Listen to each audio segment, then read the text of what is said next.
नमस्कार दोस्तों, स्वागत है आपका ऑनलाइन कोचिंग एकेडमी में। मैं स्वाति और आज हम अपना हिंदी का जो है सेकंड मॉक टेस्ट को अटेम्प्ट करेंगे। इससे पहले एक मॉक टेस्ट हो चुका है। अगर आपने अटेम्प्ट नहीं किया है तो इसकी प्लेलिस्ट बनी हुई है हिंदी ग्रामर की, तो उसमें जाकर के आप चेक कर सकते हो। तो अगर आप भी कर रहे हैं हिमाचल प्रदेश के टेट टीजीटी या फिर पेपर वन की तैयारी, तो आप मेरे साथ हिंदी का जो है, या फिर आप पटवारी की तैयारी कर रहे हैं, पुलिस की तैयारी कर रहे हैं, तो हिंदी का सेशन जो है आप मेरे साथ अटेम्प्ट कर सकते हैं। टॉपिक हमारा है वर्णमाला। सेकंड मॉक टेस्ट है आज ये। इससे पहले कल एक मॉक टेस्ट हो चुका है, अगर आपने वो अटेम्प्ट नहीं किया तो उसको कर लीजिए। चलिए तो देखते हैं आज इस टॉपिक से रिलेटेड कौन कौन से इंपॉर्टेंट क्वेश्चंस हमें देखने को मिलते हैं। और अगर आप चाहते हैं हमारे साथ घर बैठे तैयारी करना, तो आप यहाँ पे मोबाइल नंबर 7591046600 पे आप कॉन्टेक्ट कर सकते हैं। चलिए तो आज के सेशन का फर्स्ट क्वेश्चन देखते हैं।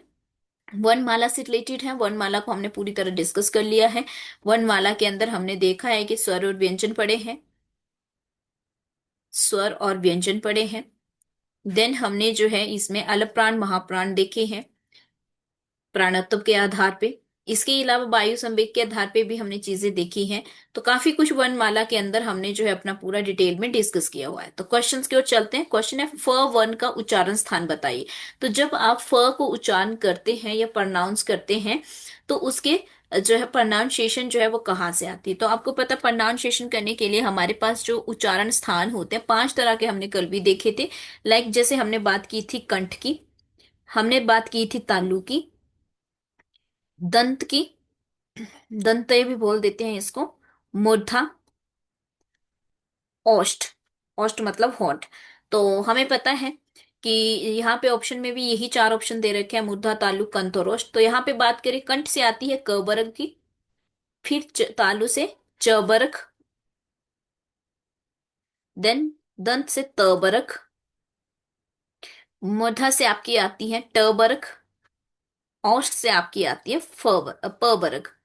तो इसका मतलब है क वाले क ख ग घ न, च छ ज झ न, त थ द ध न, ट ट ठ ड न, और प फ व भ म। तो फ है तो कौन से वाले में आएगा?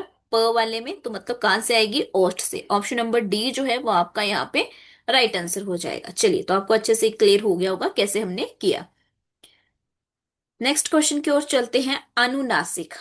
अनुनासिक व्यंजन कौन से होते हैं? तो अनुनासिक व्यंजन वर्ग के प्रथमाक्षर, मतलब क वर्ग है जैसे आपका, तो इसमें क्या क्या आता है? क, ख, ग, घ, अण। ठीक है। फिर आता है च, छ, ज, झ, अण। देन त, थ, द, ध, न, प, फ, व, सॉरी, प फ लिखेंगे इससे पहले ट वाला आएगा। ट वर्ग आता है इससे पहले। ट, ड, ड, ढ, ण, प, फ, व, भ, म। तो क वर्ग है, च वर्ग है आपका, एक बार लिख देती हूँ, दोबारा नहीं लिखूंगी। तो आपका त वर्ग है,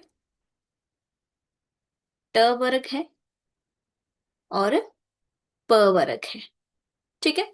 तो यहाँ पे अगर आप बात करें अनुनासिक की, तो आपको याद होगा हमने कहा था कि जो स्पर्श व्यंजन होते हैं, स्पर्श व्यंजन टोटल कितने होते हैं? तो मैंने आपको बताया था 25 होते हैं। इसके अलावा मैंने कहा था ये वाली जो लाइन होती है, ये वाली लास्ट वाली, ये कौन सी होती है? अनुनासिक और नासिक होती है, लिखवाया हुआ आपको। तो क्या बोला गया ऑप्शन में? वर्ग के प्रथमाक्षर, प्रथम मतलब पहली वाली लाइन, या फिर वर्ग के तृतीय मतलब तीसरी लाइन, या फिर चौथा व्यंजन, या पंचमाक्षर। तो यहाँ पे राइट आंसर क्या हो जाएगा? Option number D. तो जितने भी ये आपके न न न न म होते हैं, ये क्या होते हैं? आपके अनुनासिक होते हैं। और इनकी संख्या अगर पूछ ली जाए कि कितनी होती है, तो कितने हैं? पांच हैं टोटल। कितने हैं? पांच है। हर वर्ग का पांचवा वर्ण, हर वर्ग का पांचवा वर्ण होता है अनुनासिक, जिसके नाक से साउंड आती है। चलिए तो ये भी आपको अच्छे से क्लियर हो गया होगा। नेक्स्ट देखते हैं, मूर्धन्य ध्वनियां कौन सी हैं? यहाँ पे बात की गई है मूर्धन्य ध्वनियों की।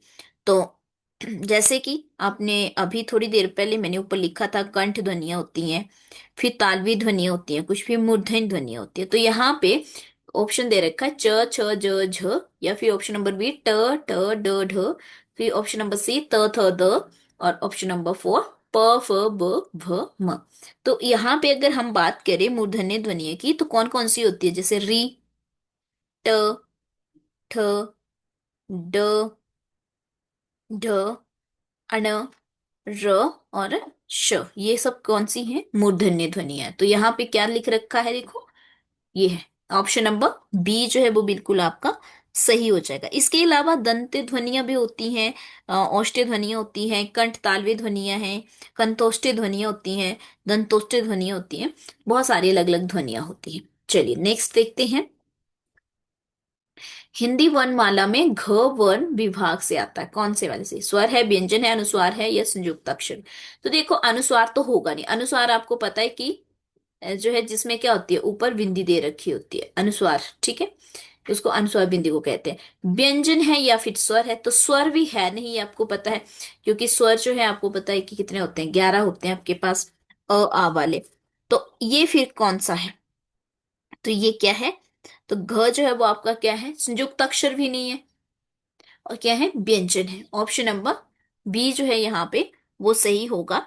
और व्यंजन क्या होते हैं, व्यंजन होते हैं स्वर की सहायता से बोले जाने वाले, क्या होते हैं, स्वर की सहायता से बोले जाने वाले। जैसे कि अगर मैं बात करूं तो जैसे घ लिखा, तो घ पूरी तरह से घ कैसे बना, घ में हलंत और की ध्वनि आ रही, क्या है आपका स्वर है। क ख घ जितने भी होते हैं सब में क्या है, एक तो व्यंजन है, और व्यंजन जो है वो होते हैं जिनमें स्वर की सहायता की जरूरत होती है। चलिए तो ऑप्शन नंबर बी जो था यहाँ पे बिल्कुल सही आंसर है। नेक्स्ट देखते हैं, निम्न में से कौन सा वर्ण अघोष व्यंजन है। तो हमने जो है घोषत्व के आधार पे भी देखे थे, हमने कहा था एक घोष होते हैं और एक अघोष होते हैं, तो ये भी हमने पढ़ा था, ठीक है। तो मैंने इसमें लिखवाया भी था आपको, ऑप्शन नंबर ए है बी है भ, सी है म, और डी है ट।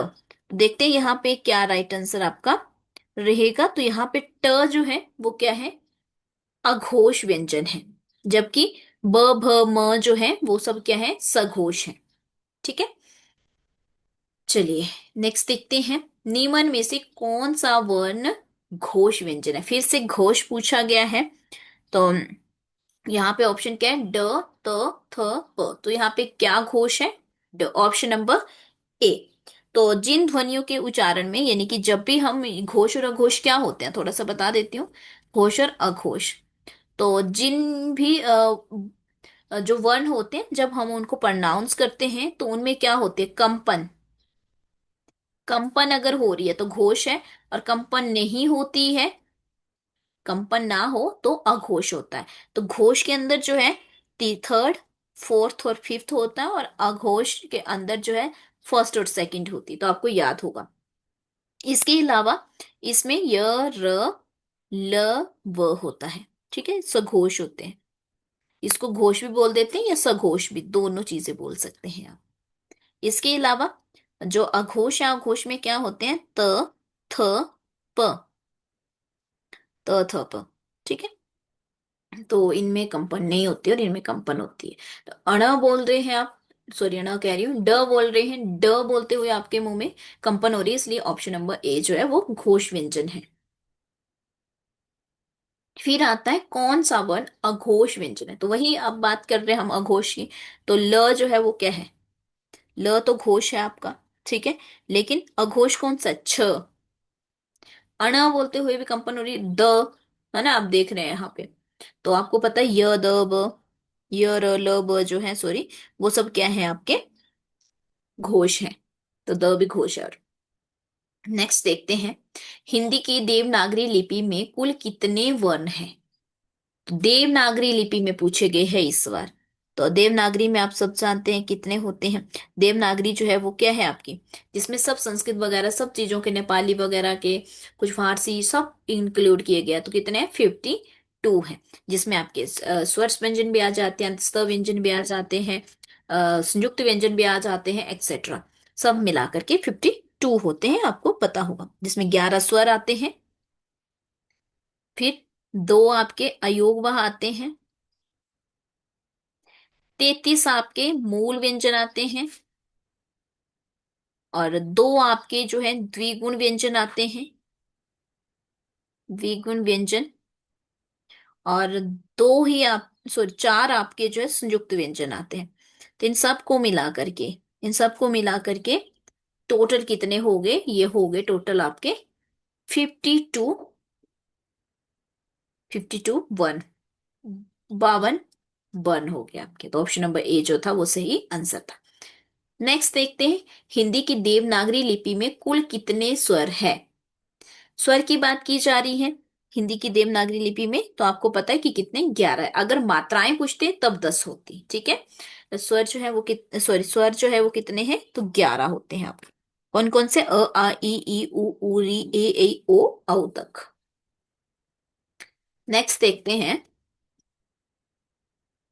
हिंदी को, हिंदी की देवनागरी लिपि में कितने अनुस्वार है? तो अनुस्वार दो ही होते हैं, ठीक है। कौन से? अंग और आ। तो यहाँ पे अनुस्वार की बात करें, अंग जो बना है, तो अ और ह से बना है, तो इसका मतलब एक स्वर है, एक व्यंजन है। ना तो ये पूरी तरह से स्वर है, ना तो पूरी तरह से व्यंजन है। तो उस, सॉरी सॉरी, मैंने क्या कह दिया? अनुस्वार पूछा था ना मैंने आपको, जो है क्या बता दिया मैंने आपको? यहाँ पे जो बता रही थी ये अयोगवा ही बता दिया। चलो कोई नहीं। अयोगवा ना, जो उसको योगव्या कौन से होते हैं? जिनका योग न होते हुए भी वो साथ होते हैं।